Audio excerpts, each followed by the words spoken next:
All right. पुन्हा एकदा सगळ्यांचं स्वागत. आजच्या आपल्या वर्कशॉपला आपण सुरुवात करूया. मी पुन्हा एकदा माझी ओळख करून देते. मी सीए प्रिया जोशी आणि माझ्यासोबत सीए संध्या मराठे मॅडम. तुमच्या सगळ्यांचं एक्सलन्स फोरममध्ये स्वागत करतो. आणि आज आपण कॉमर्स ग्रॅज्युएशन नंतर करिअरच्या काय संधी उपलब्ध आहेत आणि त्यासाठी आपल्याला कुठले वेगळे कोर्सेसचे ऑल्टरनेटिव्ह अवेलेबल आहेत त्याच्याविषयी माहिती घेणार आहोत. तर आपण सुरुवात करूया आजच्या सेशनला. आपल्याला इथे मुख्य आपला फोकस असणार आहे तो bridging the gap between campus and corporates. म्हणजे याचा अर्थ काय? कॅम्पस म्हणजे आपण एज्युकेशन पूर्ण करतो आणि नंतर जेव्हा जॉब किंवा काहीतरी एक अर्निंगच्या शोधात जेव्हा बाहेर पडतो तेव्हा आपल्याला एक कुठेतरी गॅप जाणवते. तर ती गॅप नक्की कशामुळे असते आणि ती आपल्याला कशा पद्धतीने तिथे कुठल्या गोष्टींवरती काम केल्यामुळे ती गॅप आपल्याला भरणं सोपं होईल आणि कॉर्पोरेट्समध्ये किंवा आपल्याला एम्प्लॉयमेंट साठी कशा पद्धतीने एंट्री मिळू शकेल, अशा गोष्टी आज आपण थोड्या बघायचा प्रयत्न करणार आहोत. सगळ्यांना व्यवस्थित दिसतंय? मला तुम्ही चॅटमध्ये उत्तरं दिलीत तरी चालतील. सगळ्यांना आय होप व्यवस्थित दिसत असेल.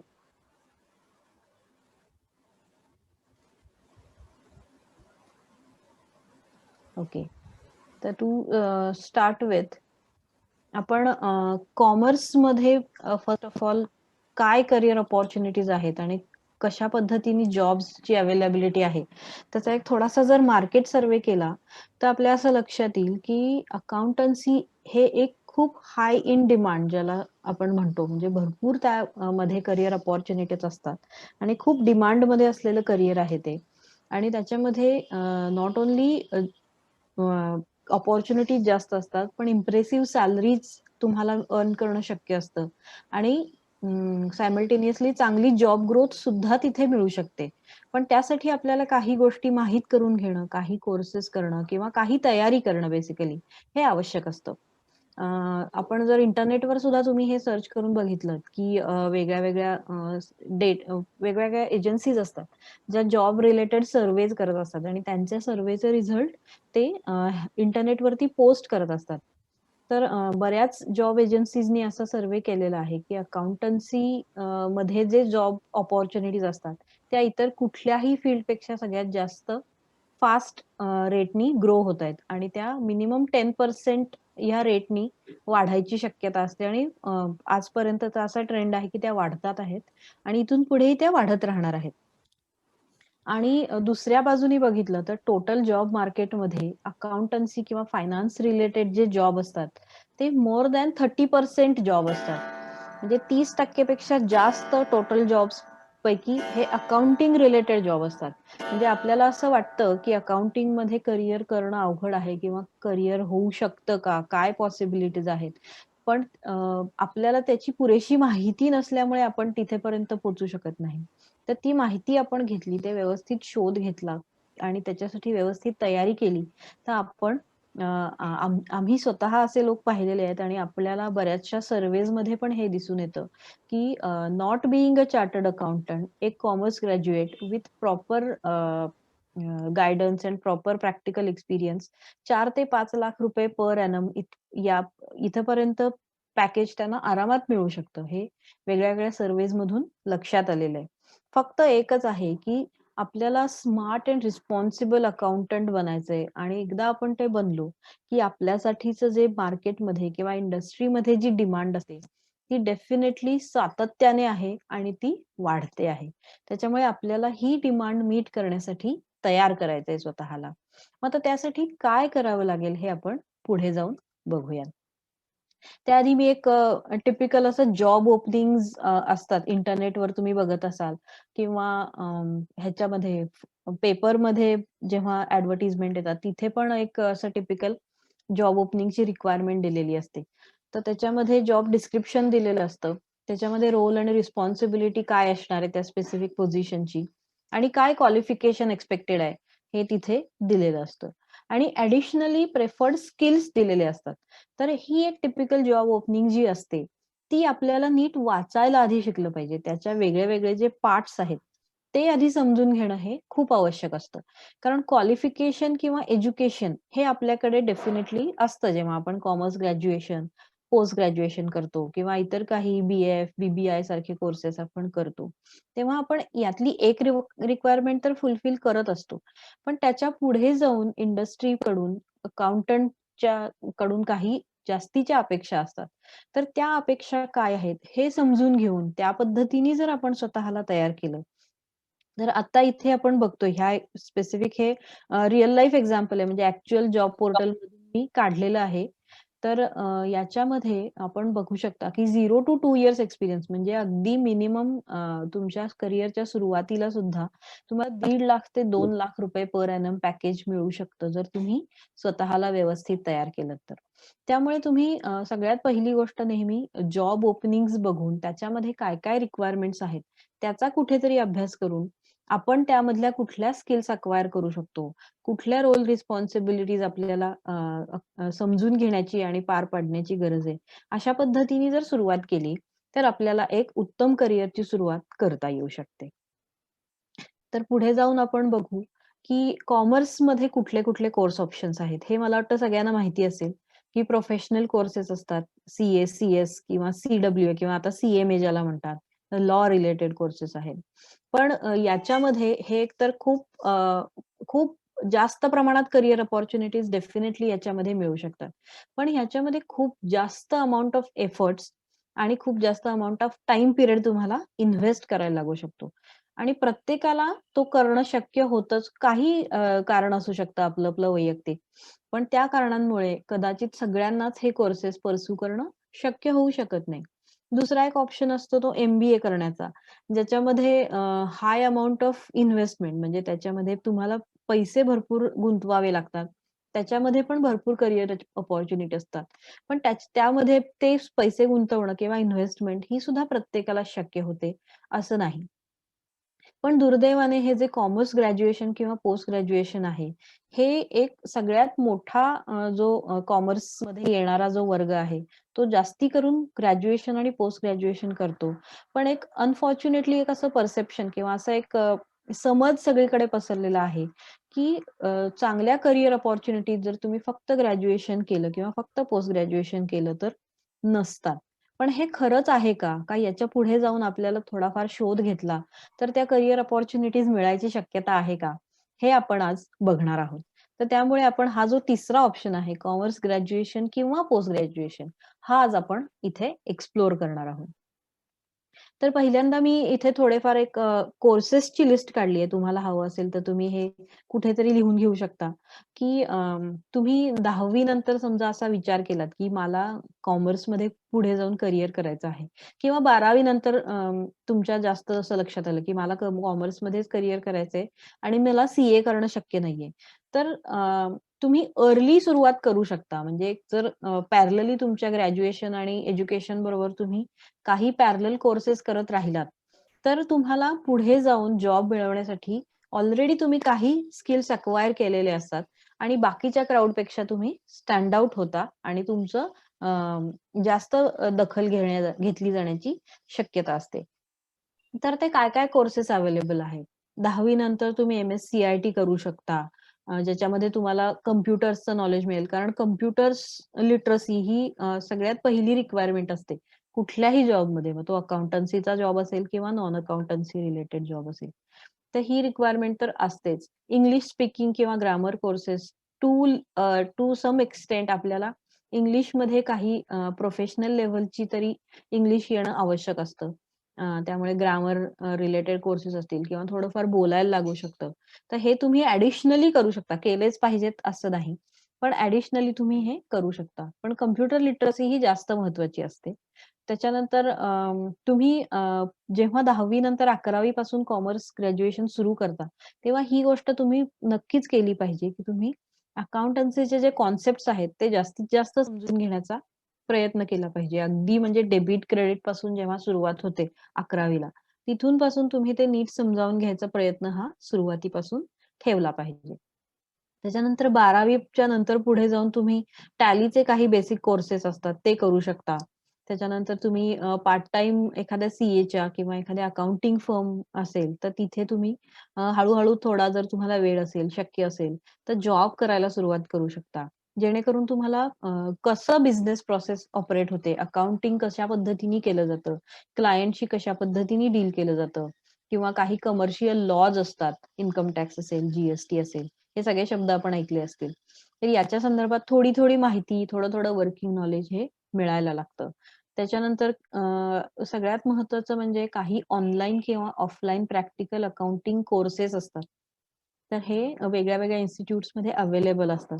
तर तुम्ही हे जर पर्स्यू केले, तर त्याचा सुद्धा तुम्हाला तुम्ही जे रेग्युलर अकॅडमिकमध्ये 11वी-12वी किंवा त्याच्याही पुढे ग्रॅज्युएशनला शिकता, ते प्रॅक्टिकल पर्स्पेक्टिव्हनी शिकायला अ, त्याचा जास्त उपयोग होतो. जेणेकरून तुम्ही जेव्हा ॲक्चुअल काम करता, तेव्हा तुम्ही जे शिकला ते अप्लाय कसं करायचं प्रॅक्टिकली, ते तुम्हाला समजणं जास्त सोपं होतं. आणि त्याही पुढे जाऊन ग्रॅज्युएशन नंतर तर तुम्हाला खूप जास्त ऑप्शन्स अवेलेबल आहेत. म्हणजे पहिला तर आपण आत्ताच डिस्कस केला, तर प्रॅक्टिकल अकाउंटिंगचे कोर्सेस असतात. वेगळ्या-वेगळ्या इन्स्टिट्यूट्स ते कंडक्ट करतात. ज्यामुळे तुम्हाला एक अकाउंटंटचे रोल, रिस्पॉन्सिबिलिटी तुम्हाला बिझनेसविषयी काय-काय इन्फॉर्मेशन असणं आवश्यक असतं. त्यानंतर वेगळ्या-वेगळ्या ज्या अकाउंटिंग प्रोसेसेस असतात, त्या प्रॅक्टिकली कशा ॲक्चुअली वर्क होतात, कसं ॲक्चुअल अकाउंटिंग होतं, कसं फायनान्शियल स्टेटमेंट्स, बॅलन्स शीट बनते, ट्रायल बॅलन्स बनतो, प्रॉफिट अँड लॉस अकाउंट बनतो, ते कसं प्रेझेंट केलं जातं, हे हळू-हळू तुम्हाला अ, अ, म्हणजे त्या कोर्सेसमधून शिकता येतं आणि त्याचा तुम्हाला जॉब सर्च करण्यासाठी आणि इव्हन इंटरव्ह्यूला सुद्धा तुम्ही जेव्हा जाता, तेव्हा तिथे उपयोग होतो. त्यानंतर टॅलीचे एडवान्स लेव्हलचे कोर्सेस असतात. त्यानंतर एस-ए-पी सारखे काही ई-आर-पीज आहेत, ज्यांचे पण डायरेक्ट सर्टिफिकेशन्स अवेलेबल आहेत. फक्त याच्यामध्ये थोडी इन्व्हेस्टमेंट जास्त लागू शकते. म्हणजे अ, काही थाउजंड्स पासून काही लॅक्स पर्यंत थोडे एडवान्स किंवा जे थोडे सोफिस्टिकेटेड ई-आर-पीज असतात, त्याच्यामध्ये थोडी इन्व्हेस्टमेंट करावी लागू शकते. पण तिथे पण भरपूर अपॉर्च्युनिटीज असतात. त्याच्यानंतर तुम्ही फुल टाईम वर्क चालू करू शकता एखाद्या अकाउंटिंग फर्ममध्ये, टॅक्स कन्सल्टंटकडे किंवा सीएच्या ऑफिसमध्ये. एडवान्स लेव्हलचे एम-एस ऑफिस कोर्सेस असतात. तेही तुम्ही करू शकता. आणि जर तुम्हाला स्टॉक मार्केटमध्ये करियर करायचं असेल, तर एन-आय-एस-एमचे वेगळे-वेगळे कोर्सेस आहेत. ते तुम्ही एक्सप्लोर करून तुमचं स्वतःचं एक टर्मिनल काढून तिथे तुम्ही स्टॉक मार्केट ट्रेडिंगचं काम चालू करू शकता. जी प्रॅक्टिशनर हा एक खूप चांगला ऑप्शन आहे, जे तुम्ही करू शकता. त्याच्यानंतर आपल्याकडे कोऑपरेटिव्ह चळवळ खूप सगळ्यांना माहिती असेल जोरात आहे. त्याच्यामुळे भरपूर कोऑपरेटिव्ह सोसायटीज असतात, बँक्स असतात. तर त्यांचं स्पेसिफिक ऑडिट करावं लागतं. तर त्याच्यासाठी एक जी-डी-सी&ए म्हणून एक एक्झाम असते. जर ती तुम्ही दिलीत, तर तुम्ही कोऑपरेटिव्ह इन्स्टिट्यूट्सचे ऑडिटर म्हणून सरकारतर्फे नेमले जाऊन काम करू शकता. अशा वेगळ्या-वेगळ्या कोर्सेस तुम्ही करू शकता. आणि ह्या सगळ्या कोर्सेस नंतर मग तुम्ही या सेल्फ एम्प्लॉयमेंट अपॉर्च्युनिटीजचा पण विचार करू शकता. की जिथे तुम्ही अकाउंटिंग फर्म चालू केली आहे किंवा तुम्ही इन्कम टॅक्स रिटर्न किंवा इन्कम टॅक्स रिटर्न प्रिपेअरर किंवा प्रॅक्टिशनर, जी प्रॅक्टिशनर या गोष्टी करू शकता. त्यानंतर तुम्ही स्वतःचं जी सुविधा केंद्र सुद्धा उघडू शकता. इन्व्हेस्टमेंट कन्सल्टन्सी किंवा ब्रोकिंग फर्म म्हणजे पुन्हा शेअर मार्केटमध्ये या गोष्टी सुद्धा तुम्हाला एक्सप्लोर करता येणं शक्य आहे. मग आता यामध्ये तुम्हाला जर इन्कम टॅक्स प्रॅक्टिशनर किंवा प्रॅक्टिशनर बनायचं असेल, तर काही सरकारी संस्था असतात. त्यांच्याबरोबर तुम्हाला काही ट्रेनिंग किंवा काही सर्टिफिकेशन करावे लागतात. समजा उदाहरणार्थ तुम्हाला इन्कम टॅक्स प्रॅक्टिशनर म्हणून काम करायचं असेल, तर तुम्हाला काही कोर्सेस करणं आणि त्याचबरोबर काही प्रॅक्टिकल एक्सपिरियन्स असणं आवश्यक असतं. म्हणजे कुठल्यातरी सीए किंवा ऑलरेडी जे इन्कम टॅक्स प्रॅक्टिस करतायत, त्यांच्याबरोबर तुम्ही ॲक्चुअली इन्कम टॅक्स ऑफिसमध्ये जाऊन केसेस प्रेझेंट करणं आणि त्याच्या बाबतीत सर्टिफिकेशन घेणं, अशा गोष्टी जर केल्या, तर आपल्याला हे सेल्फ एम्प्लॉयमेंट चालू करता येतं. तर अशा प्रकारे वेगवेगळे ऑप्शन्स तुम्हाला कॉमर्स ग्रॅज्युएशन नंतर आणि कॉमर्स ग्रॅज्युएशन करता सुद्धा चालू करणं शक्य असतं. तर यातल्या बऱ्याचशा गोष्टी म्हणजे अकाउंटिंग फर्मसाठी तर तुम्हाला डेफिनेटली कॉमर्स ग्रॅज्युएशन असणं आवश्यक असतं. पोस्ट ग्रॅज्युएशन हे ॲडेड एडव्हांटेज असतं. पण इन्कम टॅक्स रिटर्न प्रिपेरर, प्रॅक्टिशनर किंवा जी प्रॅक्टिशनर यासाठी ज्या तुम्हाला वेगळ्या-वेगळ्या परीक्षा द्याव्या लागतात. तर त्यासाठी बऱ्याच ठिकाणी ज्याला आपण बेसिक क्वालिफिकेशन जे म्हणतो, तर ते बी-कॉम असतं. म्हणजे जर तुम्ही कॉमर्स ग्रॅज्युएट असाल आणि तुम्ही हे ॲडिशनल कोर्सेस केलेत, तर तुम्हाला डेफिनेटली हे सेल्फ एम्प्लॉयमेंट चालू करता येतं. तर अशा वेगळ्या-वेगळ्या ऑप्शन्स आपण एक्सप्लोर केले, तर आपल्याला जे सी केलं तरच मला कॉमर्समध्ये करियर आहे, नाहीतर मी काही करणार नाही, काही करू शकत नाही. असं जे एक जनरल एक समज आहे किंवा परसेप्शन आहे, ते कुठेतरी आपण खोटं ठरवून एक चांगलं करियर नक्कीच अकाउंटन्सीमध्ये करू शकतो. ओके. तर आता आपण इथे अकाउंटन्सीचं बिझनेसच्या दृष्टीने इम्पोर्टन्स आणि त्याचमुळे अकाउंटंट म्हणून आपण कशा पद्धतीने बिझनेसला कॉन्ट्रिब्यूट करू शकतो आणि सायमल्टेनियसली आपलं करियर कशा पद्धतीने पुढे नेऊ शकतो, हे आपण आता थोडंसं बघणार आहोत. तर आत्तापर्यंत कुणाला काही क्वेरीज असतील तर तुम्ही चॅट बॉक्समध्ये टाकू शकता. आम्ही सायमल्टेनियसली क्वेरीज पण अटेंड करत राहू, काही प्रॉब्लेम नाही. आणि जर नसेल तर आपण पुढे जाऊ शकतो. ओके. येस. अ, तर आता सगळ्यात पहिल्यांदा आपण हे बघणार आहोत, की अकाउंटन्सीचं कुठल्याही बिझनेसच्या दृष्टीने काय महत्त्व आहे. आपण हे वाक्य कदाचित बऱ्याच जणांनी ऐकलं असेल, की accountancy is the language of business. मग याचा अर्थ काय आहे? तर आपण बऱ्याचदा बघतो, की जे छोट्या लेव्हलचे जे बिझनेसेस असतात, अ, जिथे अकाउंटिंग डिपार्टमेंट फार मोठं नसतं किंवा फारसं महत्त्व दिलं जात नाही. तर त्यांचा मेजर प्रॉब्लेम जनरली हा फायनान्स असतो. त्यांना फायनान्स सीक करण्यासाठी म्हणजे बँकेकडून लोन घेण्यासाठी सोप्या शब्दात खूप प्रॉब्लेम्स येतात किंवा जे पैसे आहेत ते सुद्धा मॅनेज करून पुरवणे ह्याच्यामध्ये प्रॉब्लेम येतो. त्यांना नेहमी लिक्विडिटी क्रंच म्हणजे कॅश पोझिशन त्यांची नेहमी प्रॉब्लेममध्ये असते. अशा अनेक गोष्टी ते फेस करतात आणि त्याच्यामुळे पूर्ण त्यांचं बिझनेस ऑपरेशनच हॅम्पर होतं आणि अल्टिमेटली लॉसमध्ये सुद्धा जाऊ शकतं. त्याच्यामुळे व्यवस्थित अकाउंटन्सी न केल्यामुळे छोट्या लेव्हलच्या मायक्रो, स्मॉल आणि मीडियम सेक्टरमधल्या ज्या फर्म्स असतात, तर त्यांना मोठे प्रॉब्लेम्स येऊ शकतात. त्याच्यामुळे आपल्या बिझनेसचं फायनान्स समजून घेणं, हे कितीही छोटी किंवा कितीही मोठी कंपनी असली, तरी खूप आवश्यक असतं. कारण त्यातूनच तुम्हाला आपली कंपनी फायद्यात आहे की तोट्यात आहे, हे कळतं. मग एक अकाउंटंट म्हणून मी माझ्या बिझनेसला किंवा माझ्या एम्प्लॉयरला तेव्हाच व्हॅल्यू एडिशन देऊ शकते, जेव्हा मला प्रॅक्टिकल अकाउंटन्सी व्यवस्थित कळलेलं असतं. म्हणजे मी बी-कॉम जेव्हा करून येते तेव्हा मला अकाउंटन्सी म्हणजे काय हे कळलेलं असतं.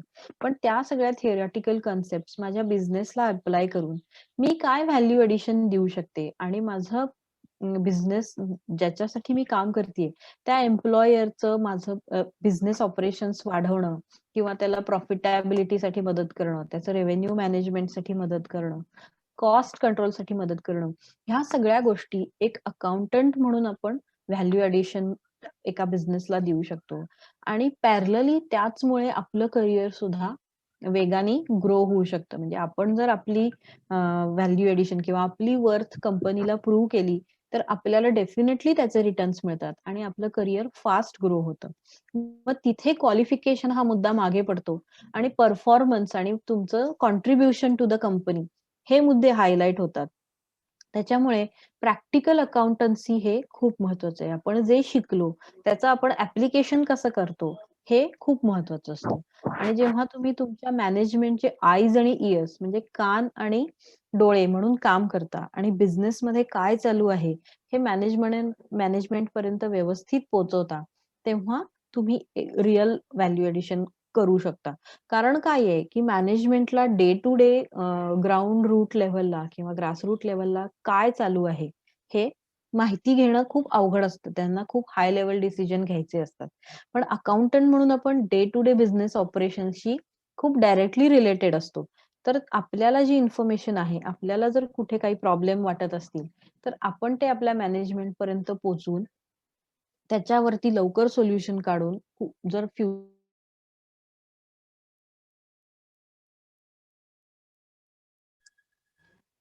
सॉरी जर फ्युचरमध्ये काही मेजर प्रॉब्लेम येणार असेल, तर तो अव्हॉइड करणं आपल्याला शक्य होतं. तर त्याच्यामुळे अकाउंटंट म्हणून आपण आपला रोल समजून घेणं, आपले बिझनेस समजून घेणं हे खूप इम्पोर्टंट असतं.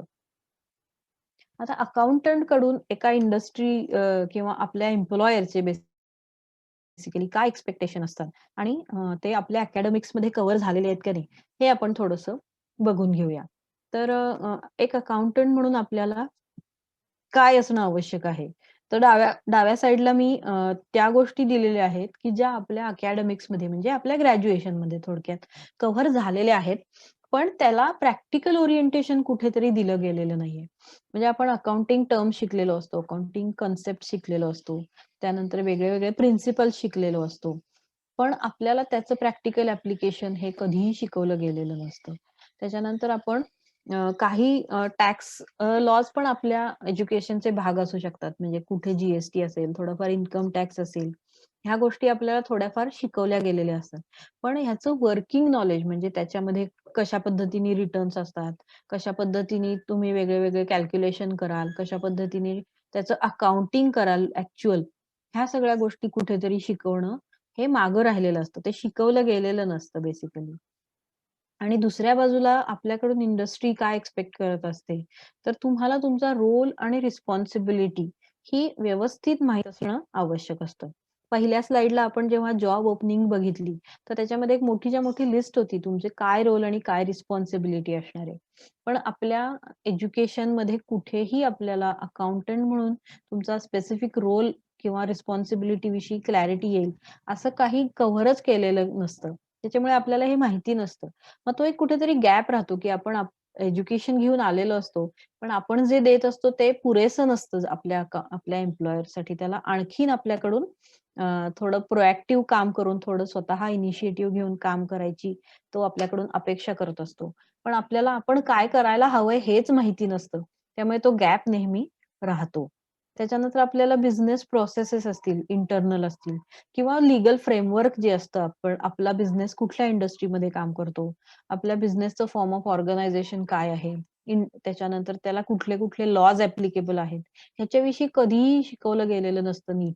त्याच्यामुळे त्याच्याविषयी आपल्याला गोंधळ असतो. म्हणजे माझ्या बिझनेसला इन्कम टॅक्स ॲक्ट ॲप्लिकेबल आहे का? माझ्या बिझनेसला कॉर्पोरेट फूड लॉज ॲप्लिकेबल आहेत का? जी लागतो का नाही? ह्या सगळ्या गोष्टी आपल्याला कधी नीट शिकवल्या गेलेल्या नसतात. त्यामुळे मग तिथे पण आपली धडपड चालू राहते, की मला हे ह्याचा कंप्लायन्स आहे, त्याचा कंप्लायन्स आहे. मग तो कसा आहे? मला तो करायला लागणार आहे का नाही? तिथे पण आपलं कुठेतरी एक गॅप राहते. त्याच्यानंतर इंटरनल कंट्रोल आता तर ऑटोमेटेड इंटरनल कंट्रोल म्हणजे अकाउंटिंग सॉफ्टवेअर्स यूज केल्यामुळे मोस्टली इंटरनल कंट्रोल हे ऑटोमेटेड असतात. पण मॅन्युअल सुद्धा असतात. तर इंटरनल कंट्रोल म्हणजे काय? हेच आपल्याला विशेष नीट कधी शिकवलं गेलेलं नसतं.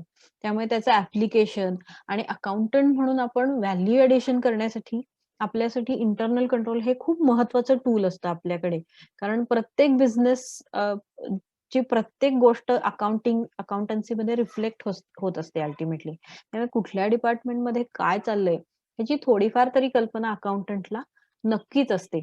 मग त्याने जर इंटरनल कंट्रोलचा व्यवस्थित अभ्यास केला आणि थोडासा प्रोएक्टिव्ह किंवा थोडासा तो सजग राहिला, व्हिजिलंट ज्याला आपण म्हणतो, तसं व्हिजिलंट तो असेल, तर तो खूप व्हॅल्यू एडिशन करून बिझनेसला मोठ्या-मोठ्या लॉसेसपासून वाचवू शकतो. पण अशा पद्धतीचा आपल्याला कधी गाईडन्स हा अनफॉर्च्युनेटली मिळालेला नसतो. त्याच्यानंतर त्याला ॲज अन इंडिव्हिज्युअल तुला काय रिस्क किंवा चॅलेंजेस आहेत, हे सुद्धा कळणं आवश्यक असतं. कारण शेवटी कंपनीचा फायदा ही तर गोष्ट एक आहेच आहे.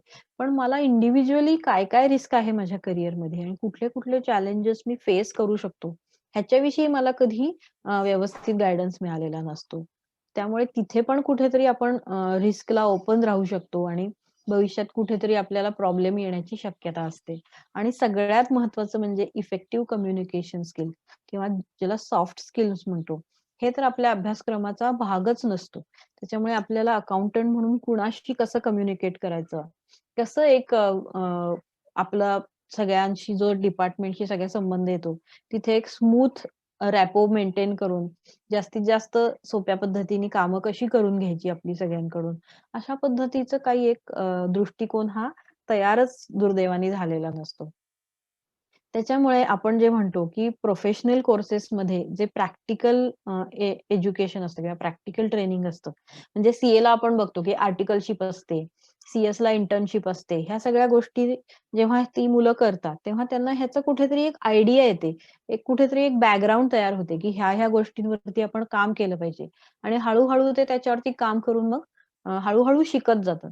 पण आपल्याला ह्याचं सगळ्याचं एक्सपोजर कधी मिळालेलंच नसतं. त्याच्यामुळे आपलं तो दृष्टिकोन तयार होत नाही आणि त्यामुळे आपल्याला तिथे ॲडव्हान्स होणं किंवा तिथे प्रगती करणं हे शक्यच होत नाही. त्याच्यामुळे प्रॅक्टिकल ट्रेनिंग हे ॲब्सोल्युटली ग्रॅज्युएशनमध्ये मिसिंग असतं. त्यामुळे तुमच्याकडे कन्सेप्च्युअल क्लॅरिटी जरी असेल, तरी प्रॅक्टिकल ॲप्लिकेशन शिकणं हे तुम्हाला एक ग्रॅज्युएट किंवा पोस्ट ग्रॅज्युएट म्हणून जेव्हा तुम्ही अकाउंटंट म्हणून काम चालू करता, तेव्हा ते कुठेतरी जर तुम्ही डेव्हलप केलं किंवा ते कुठेतरी जर तुम्हाला मिळालं, तर तुमचं एक चांगलं करिअरचं फाउंडेशन तयार होऊ शकतं आणि त्या फाउंडेशनवर तुमचं एक खूप सक्सेसफुल करिअर बिल्ड होऊ शकतं. तर पुढे जाऊन आपण बघूया, की इंडस्ट्रीमध्ये ग्रॅज्युएट्सची डिमांड का आहे? म्हणजे आता आपण बघितलं, की आपण जर स्वतःला व्यवस्थित प्रिपेअर केलं, तर आपण अ, इंडस्ट्रीच्या ज्या अपेक्षा आहेत, त्या पूर्ण करण्यासाठी आपण स्वतःला तयार करू शकतो. पण त्यापुढे जाऊन जर सीएस आणि सीडब्ल्यूए सारखे हायली क्वालिफाईड लोक किंवा एमबीए सारखे लोक जर अवेलेबल असतील, तर इंडस्ट्री मुळात ग्रॅज्युएट्सकडे जाईलच का? किंवा इंडस्ट्री ग्रॅज्युएट्सना डिमांड करेलच का? असा प्रश्न पण आपल्याला येऊ शकतो. तर ह्याचं सुद्धा उत्तर हो असं आहे. Industry does want a lot of graduates. इंडस्ट्रीमध्ये ग्रॅज्युएट्ससाठी भरपूर अपॉर्च्युनिटीज अवेलेबल आहेत. आणि त्याचं कारण काय आहे हे आज आपण थोडंसं बघणार आहोत. तर पहिल्यांदा आपण आधी पण बघितलं अकाउंटन्सी ही बिझनेसची लँग्वेज आहे आणि ती युनिव्हर्सल आहे. म्हणजे ती प्रत्येक बिझनेसमध्ये अकाउंटिंग हे करावंच लागतं. कारण बिझनेसचा व्हेरी मोटिव्ह किंवा मुख्य उद्दिष्ट काय असतं, तर नफा कमावणे.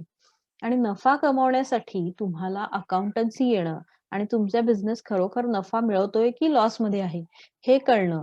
यासाठी अकाउंटन्सी हे प्रत्येक बिझनेसमध्ये असतंच. त्याच्यामुळे every small big, commercial, non commercial कसलाही सेटअप असेल, तरी तिथे अकाउंटंट हा लागतोच. पण स्मॉल आणि मीडियम स्केलच्या ज्या हायली क्वालिफाईड प्रोफेशनल अफोर्ड करणं शक्य नसतं. त्याच्यामुळे ते ग्रॅज्युएट्सना प्रेफर करतात. आम्ही खूप ठिकाणाहून असं ऐकतो, की इंडस्ट्रीमध्ये खूप डिमांड आहे अकाउंटंटसाठी, पण त्यांना हवं असलेलं स्किल लेबर किंवा स्किल्ड अकाउंटंट्स हे मिळत नाहीयेत. हा त्यांचा मोठा प्रॉब्लेम असतो. आणि त्यांना सीए, सीएमए अफोर्ड करू शकत नसल्यामुळे ते पण हायर करणं शक्य होत नाही. आणि दुसरा प्रॉब्लेम असतो सीए किंवा सीएमएचा किंवा प्रोफेशनल्सचा, की त्यांना हायली स्पेशलाइज्ड एरियामध्ये काम करण्यामध्ये जास्त रस असतो. डे टू डे अकाउंटिंग वर्कमध्ये त्यांचा रस कमी असतो. सुरुवातीला करिअरच्या जरी त्यांनी day to day accounting work किंवा ग्रास रूट लेव्हल अकाउंटिंगचं काम केलं, तरी ते फक्त एक्सपिरियन्स मिळवण्यासाठी करत असतात आणि पुढे त्यांना स्पेशलाइज्ड एरियामध्ये करियर करण्यामध्ये जास्त रस असतो. व्हेअर ॲज ग्रॅज्युएट्स जे असतात, तर ते तुम्हाला लाँग टर्मसाठी या डे टू डे अकाउंटिंग वर्कमध्ये तुमच्याकडे काम करत राहू शकतात. ते सुद्धा एक महत्त्वाचं कारण असतं, की इंडस्ट्री काही ठराविक जॉब्ससाठी ग्रॅज्युएट्स किंवा पोस्ट ग्रॅज्युएट्सना प्रेफर करते. अ, आणि तेच हे झालं छोट्या कंपन्यांचं किंवा स्मॉल आणि मीडियम स्केल ऑर्गनायझेशनचं. पण मोठ्या ऑर्गनायझेशनमध्ये जर बघितलं, जिथे ऑलरेडी सीए, सीएमए किंवा प्रोफेशनल क्वालिफाईड लोक अवेलेबल आहेत, तर ते लोक अकाउंट्स मॅनेजर म्हणून काम करतात आणि ज्यांना एका मॅनेजरच्या मागे 2, 3, 4 अकाउंट्स एक्झिक्युटिव्ह लागतात. कारण day to day accounting work हे सगळीकडे असतं आणि जसजशी कंपनी किंवा त्याचं स्केल ऑफ ऑपरेशन, कॉम्प्लेक्सिटी वाढत जाते, तसं उलट माणसांची गरज वाढत जाते. जास्तीत जास्त अकाउंट एक्झिक्युटिव्हची गरज वाढत जाते आणि हे अकाउंट्स एक्झिक्युटिव्ह हे जनरली कॉमर्स ग्रॅज्युएट्सच असतात. कारण पुन्हा प्रोफेशनली क्वालिफाईड लोक त्या पोझिशनवर जास्ती राहत नाहीत. ते पुढे-पुढे जाण्याच्या प्रयत्नात असतात. त्याच्यामुळे ह्या ज्या सगळ्या पोझिशन्स आहेत, इथे इंडस्ट्री कॉमर्स ग्रॅज्युएट्स किंवा पोस्ट ग्रॅज्युएट्सनाच प्रेफर करते. त्यामुळे जर आपण रेशो बघितला, तर ॲक्चुअली एका सीएच्या मागे 3 ते 4 अकाउंट्स एक्झिक्युटिव्ह अशी इंडस्ट्रीमध्ये डिमांड आहे. म्हणजे 1:3 किंवा 1:4 म्हणजे तिप्पट ते चौपट आपल्याला कॉमर्स ग्रॅज्युएट्सची डिमांड आहे इंडस्ट्रीमध्ये सीएज पेक्षा. हे लक्षात येऊ शकतं. फक्त आपल्याला त्या करियर अपॉर्च्युनिटीज माहिती नसतात किंवा आपण त्या अपॉर्च्युनिटीज मीट करण्यासाठी आपल्याला कुठेतरी गाईडन्स नसल्यामुळे किंवा प्रॅक्टिकल ओरिएंटेशन नसल्यामुळे तयार करू शकलेलो नसतो. त्यामुळे आपण तिथपर्यंत पोहोचत नाही आणि तो इंडस्ट्रीला नेहमी मग माणसांची कमतरता भासते आणि आपल्याला जॉब्स मिळत नाही. तर तो जो गॅप असतो तो आपल्याला कुठेतरी सांधायचा प्रयत्न करायचा आहे. त्याच्यामुळे सॉरी मी इथे म्हणलंय की graduates can definitely meet this demand but only with proper guidance and practical orientation. म्हणजे तिथेपर्यंत पोहोचणं, ती डिमांड विषयी माहिती होणं किंवा त्या जॉब ऑपॉर्च्युनिटीज विषयी इन्फॉर्मेशन मिळणं, हा एक भाग आहे. आणि दुसरा भाग आहे स्वतःला तिथे रिक्रूट होण्यासाठी किंवा तिथे काम चालू करण्यासाठी तयार करणं, हा दुसरा भाग आहे. आणि हे जर 2 भाग आपण सक्सेसफुली करू शकलो तर डेफिनेटली आपल्याला अकाउंटन्सीमध्ये उत्तम करिअर करणं शक्य असतं. पुढे जाऊन आपण बघूया की अकाउंटंटला म्हणूनच काय-काय माहिती असण्याची गरज आहे. म्हणजे आता आपण बघितलं की हे तर त्याला माहिती आता झालेलं आहे की जॉब अपॉर्च्युनिटीज भरपूर आहेत आणि आपण त्या शोधल्या तर आपल्याला मिळू शकतात. पण ॲडिशनली त्याला काही गोष्टी माहीत असणं आणि काही गोष्टींचं ट्रेनिंग घेणं हे महत्वाचं असतं. त्याला त्याच्या बिझनेस विषयी माहिती असली पाहिजे. त्याचे इंटरनल कंट्रोल आणि अकाउंटिंग पॉलिसीज काय-काय आहेत, ह्याच्याविषयी माहिती असणं आवश्यक असतं. त्याच्यानंतर त्याला काही आणखीन म्हणजे फ्रेमवर्क ज्याला म्हणतो लीगल फ्रेमवर्क ते माहिती असणं आवश्यक असतं. ज्याच्यामध्ये तुमचं बिझनेसचं फॉर्म ऑफ ऑर्गनायझेशन काय आहे? मग फॉर्म ऑफ ऑर्गनायझेशन म्हणजे काय? मग ते आपल्या बिझनेसचं काय आहे? मग त्या फॉर्म ऑफ ऑर्गनायझेशनच्या संबंधात कुठले-कुठले रूल्स, रेग्युलेशन्स किंवा लॉज माझ्या कंपनीला ॲप्लिकेबल आहेत? त्यानंतर माझ्या बिझनेसच्या ॲक्टिव्हिटीज, प्रोसेसेस काय आहे? पॉलिसीज इंटरनल असतील, अकाउंटिंग रिलेटेड किंवा अदर पॉलिसीज असतील, त्या काय आहेत? इंटरनल कंट्रोल मेकॅनिझम काय आहे? हे सगळं माहिती असणं आवश्यक असतं. कारण कुठलंही फंक्शन जेव्हा बिझनेसमध्ये होतं, तेव्हा अल्टिमेटली त्याचा इफेक्ट हा अकाउंटन्सीमध्ये येतच असतो. त्यामुळे अगदी प्रोडक्शन असेल, किंवा पर्चेसेस असतील, सेल्स असेल किंवा मॅन्युफॅक्चरिंग असेल, काहीही असेल, तर अल्टिमेटली ते अकाउंटन्सीमध्ये रिफ्लेक्ट होतं. त्यामुळे अकाउंटंटला पूर्ण बिझनेसच्या सगळ्या प्रोसेस निदान हाय लेव्हल अगदी डिटेलमध्ये माहीत नसल्या तरी चालेल. पण हाय लेव्हल इन्फॉर्मेशन ही असणं आवश्यक असतं. आणि त्याचबरोबर त्याला हेही असणं माहीत असणं आवश्यक असतं, की कुठले-कुठले लीगल लॉज आपल्या कंपनीला ॲप्लिकेबल आहेत. आणि ह्याच सगळ्या गोष्टी तुम्हाला प्रॅक्टिकल ट्रेनिंगमध्ये मिळायची शक्यता जास्त असते. आणि जर तुम्ही स्वतःला या सगळ्या गोष्टींमधून तयार केलंत आणि तुम्ही प्रॅक्टिकल ट्रेनिंग घेतलंत, तर तुमच्या एम्प्लॉयमेंट अपॉर्च्युनिटीज डेफिनेटली वाढतात. कारण तुम्ही हे प्रूव्ह करू शकता म्हणजे बेसिकली इंटरव्ह्यूजमध्ये आणि इंटरव्ह्यूमधून पुढे गेल्यानंतर तुम्ही जेव्हा जॉब सुरू करता, तिथे सुद्धा तुम्हाला हे करणं शक्य आहे, की तुम्हाला कुठेतरी स्टँड आउट होणं किंवा तुमचं व्हॅल्यू एडिशन दाखवणं हे शक्य होतं जेव्हा तुम्ही ऑलरेडी प्रॅक्टिकली ट्रेन असाल आणि तुम्ही डायरेक्टली कॉन्ट्रिब्युशन चालू करू शकता. आणि तुमचा रिझ्युमे अल्टिमेटली स्ट्रॉंग होतो कारण तुम्ही प्रॅक्टिकल अकॅडमिक एज्युकेशन तर तुमच्याकडे आहे. शिवाय तुमच्याकडे प्रॅक्टिकल ट्रेनिंग आहे. त्याच्यामुळे तुमचा रिझ्युमे सुद्धा स्ट्रॉंग होतो. तुमचे एनालिटिकल स्किल्स वाढतात. म्हणजे अकाउंटंट म्हणजे काय? तर तुम्ही सतत सजग असणं आवश्यक असतं. तुम्हाला बिझनेस डेटा आहे तो अॅनलाईज करता आला पाहिजे. त्याच्यामधून आपण बिझनेसचा परफॉर्मन्स चांगला आहे, वाईट आहे, हे कुठेतरी थोडं तरी कळलं पाहिजे. खूप डिटेलमध्ये नाही तरी. तर हे जे तुमचे एनालिसिसचे स्किल असतात, हे तुम्हाला प्रॅक्टिकल ट्रेनिंगमुळे एन्हान्स व्हायला मदत होते. त्याच्यानंतर तुम्हाला थिअरॉटिकल नॉलेज जे मिळालेलं असतं, त्याचं जास्त फाउंडेशन पक्क ज्याला म्हणतो आपण, ते जास्त फाउंडेशन पक्क होतं आणि तुम्हाला डे टू डे अकाउंटिंग करणं सोपं राहतं. कारण प्रत्येक एंट्रीला आपण जर अडलो, की इथे काय एंट्री करायची, काय आहे? म्हणजे अगदी आपल्या हातात जेव्हा एखादं डॉक्युमेंट येतं, तेव्हा ते नक्की काय आहे? त्याची काय एंट्री करायची? इथून पासून आपली धडपड असते. किंवा आपला जर सीनियर असेल किंवा दुसरे कोणी असतील, तर ते काही पिरियॉडिकल एंट्री पास करतात. तर ते त्यांनी का पास केली आहे? ती कशी पास केली आहे? हे आपल्याला उद्या करायला लागली, तर येणार आहे का आपल्याला करायला? हे असे खूप गोष्टी असतात, ज्या तुम्हाला प्रॅक्टिकल ट्रेनिंगमध्ये त्याचं उत्तरं मिळू शकतात. त्याच्यानंतर तुम्ही ज्याला आपण ह्युमन रिलेशन्स किंवा इंटरपर्सनल स्किल्स म्हणतो, तर ते डेव्हलप होण्यासाठी प्रॅक्टिकल ट्रेनिंगची मदत होते. कारण जनरल कम्युनिकेशन स्किल्स आणि अकाउंटंटला आवश्यक असणारे कम्युनिकेशन स्किल्स हे यातले जे स्पेसिफिक अकाउंटंटला आवश्यक असणारे स्किल्स आहेत, तर त्याच्याविषयी तुम्हाला थोडंसं मार्गदर्शन मिळालं, तर तुमचं इतर डिपार्टमेंटशी असणारा संबंध हा जास्त स्मूथ तुमचे रिलेशन्स राहतात. आणि जनरली तुम्ही सगळ्यांशी इंटरॅक्ट करतच असता. मग ते इंटरॅक्शन जास्त सोपं होतं आणि तुमचं काम अल्टिमेटली सोपं होतं. त्याच्यामुळे तुम्हाला कम्युनिकेशन स्किल्सवरती काम करणं पण आवश्यक असतं. मग चांगल्या प्रॅक्टिकल ट्रेनिंगमध्ये जर तुम्हाला ते एक कुठेतरी दृष्टिकोन मिळाला किंवा गाईडन्स मिळाला, तर त्याचा उपयोग होतो. आणि अल्टिमेटली तुम्हाला तुमच्या करियर अपॉर्च्युनिटी किंवा तुम्हाला नक्की काय करियर करायचंय ह्याची पण कुठेतरी क्लॅरिटी येते. म्हणजे तुम्हाला कुठल्या अकाउंटन्सीमध्ये पण अनेक वेगवेगळे आपण मगाशी बघितलं तसे फील्ड आहेत. मग त्यातलं फील्ड कुठलं तुम्हाला कम्फर्टेबल आहे, तुम्हाला कशात काम करायला आवडतं, ह्याचा कुठेतरी एक क्लॅरिटी येते आणि प्रॅक्टिकल ट्रेनिंगचा तिथे मग तुम्ही डिसिजन मेकिंगसाठी फायदा करू शकता. आणि त्यामुळे अल्टिमेटली चांगला परफॉर्मन्स तुम्ही जेव्हा डिलिव्हर करता, तेव्हा तुमचं करियर प्रोग्रेशन म्हणजे अगदी थोडक्यात शब्दात सांगायचं झालं तर तुमचे प्रमोशन्स जे असतात ते जास्त फास्ट होतात. कारण बिझनेस जर तुम्ही चांगला परफॉर्मन्स दाखवत असाल तर डेफिनेटली तुमची दखल घेतं आणि तुम्हाला त्याचे रेम्युनरेशन किंवा त्याचे रिटर्न्स हे जास्त फास्ट मिळू शकतात.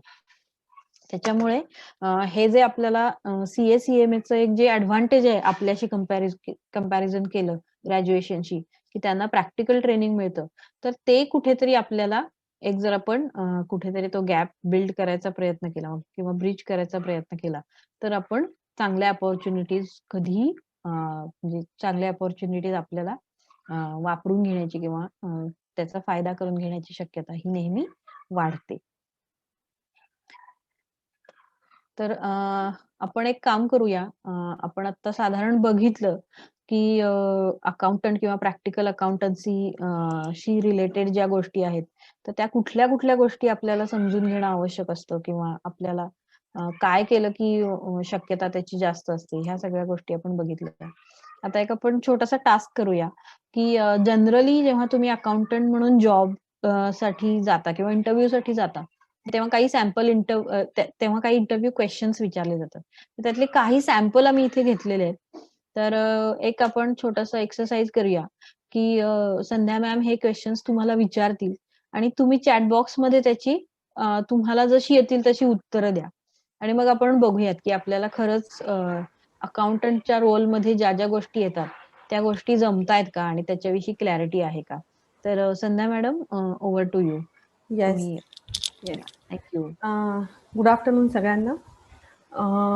बेसिकली सॅम्पल इंटरव्ह्यू आपण जे मॉक इंटरव्ह्यू म्हणतो, तर आपण ग्रुपमध्ये घेणार आहोत इंटरव्ह्यूज. आणखीन तुम्ही तुमची जी आन्सर्स आहेत ती तुम्ही चॅट बॉक्समध्ये टाकू शकता. हे जे प्रश्न आहेत बेसिकली हे सगळे डे टू डे लाईफमध्ये म्हणजे एका बिझनेस एन्व्हायरमेंटमध्ये किंवा अकाउंटंटला डेली ज्या गोष्टींशी डील करावं लागतं त्याच्यावरती बेस्ड असलेले प्रश्न आहेत. तर ह्यातला काही पार्ट आहे हा आपला अकॅडमिक्समध्ये झालेला आहे, पण ह्यातला काही पार्ट आहे जो आपल्या अकॅडमिक्समध्ये कव्हर होत नाही, जो आपल्याला फक्त आणि फक्त प्रॅक्टिसने येऊ शकतो. तर त्या पद्धतीचे आपण क्वेश्चन्स बघणार आहोत. सो लेट्स सी की कशा कशा पद्धतीने आपण उत्तरे येत आहेत ते. तुम्ही उत्तर द्याल तेव्हा तुम्ही एक मिनिट एक मिनिट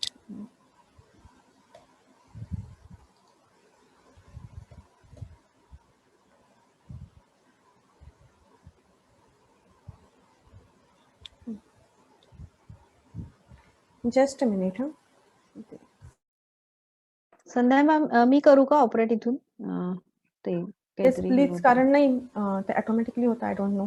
राईट, राईट. मी करते ऑपरेट. तुम्ही मला सांगा, मी ॲडव्हान्स करत जाईन slides. Okay okay. So okay, okay. Basically पहिला प्रश्न जो आहे ते what are the follow up actions after preparing a bank reconciliation statement and how it differs from vendor reconciliation. तर बँक रिकन्सिलेशन म्हणजे हे सगळ्यांना माहिती असेल, कारण ते आपलं 11वी-12वीच्या सिलेबसमध्ये झालेलं आहे. पण बँक रिकन्सिलेशन केल्यानंतर पुढं काय फॉलोअप ॲक्शन्स घ्यायच्या असतात, आणखीन व्हेंडर रिकन्सिलिएशन आणखीन बँक रिकन्सिलिएशनमध्ये काय फरक असतो. सो तुमची उत्तरं येऊ द्या.